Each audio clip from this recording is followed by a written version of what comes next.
Our prayers are a sacred thread that connect us to the Almighty. But there are actions that can render our prayers unacceptable, creating a barrier between us and the Almighty's acceptance. Today, we'll explore 3 types of people whose prayers are not accepted according to an authentic hadith.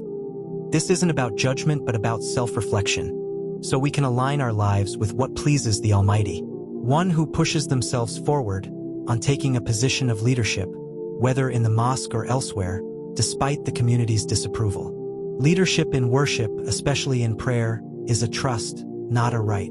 When someone steps up without the respect or consent of those they lead, it creates discord and resentment.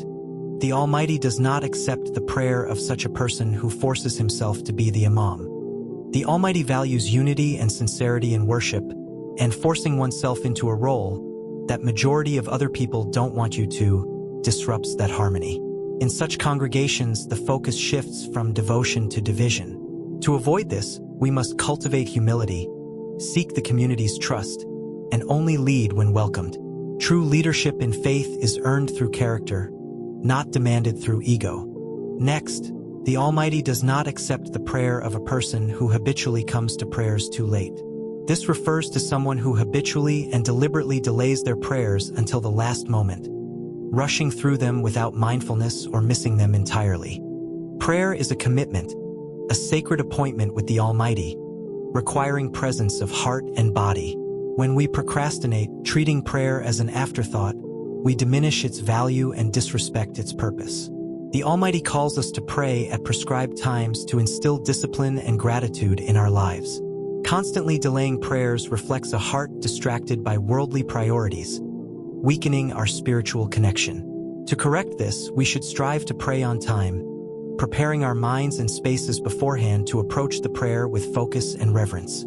Even in our busiest moments, prioritizing prayer is a must. The 3rd type of person whose prayers are not accepted by the Almighty is the one who enslaves a person who has already been freed.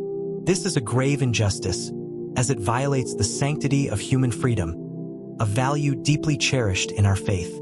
The Almighty commands us to uphold justice and honor the dignity of every soul. To take someone who has been emancipated and force them back into servitude is a betrayal of divine principles. Such an act, rooted in oppression, taints the sincerity of one's worship. As most Muslim countries have already abolished slavery, you might think that this principle might not be applicable in the modern world. However, that is not true. The principle outlined in the Hadith remains profoundly relevant in the modern world, even if the literal act of re-enslaving an emancipated person is less common today due to the global abolition of institutional slavery. The essence of this teaching centers on justice, human dignity, and the prohibition of oppression, which are timeless values in Islam and universally applicable in contemporary contexts. We must reflect on our actions, ensuring we treat others with fairness and compassion, recognizing their rights as creations of the Almighty. These 3 types of people share a common thread. They reflect a lack of sincerity, discipline, or justice, all of which are essential for becoming a good Muslim. Prayer is not just words. It's a reflection of our inner state. The Almighty, in His infinite wisdom, sees the heart behind the act. If we lead with arrogance, neglect our duties, or oppress others, our prayers lose their spiritual weight, becoming hollow rituals. But there's hope. The Almighty is merciful, always ready to forgive those who turn back with sincerity. If you recognize these traits in yourself, take steps to change. Seek the community's trust before leading. Show with your sincere actions that you are worthy of leading, and ensure your actions uphold justice and dignity. Prioritize timely prayer with focus.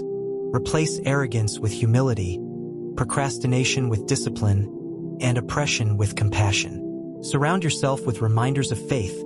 Join study circles, set prayer alarms, and reflect on your interactions with others. The Almighty loves those who strive to improve, no matter how often they stumble. Thank you for watching, and may the Almighty accept all our prayers.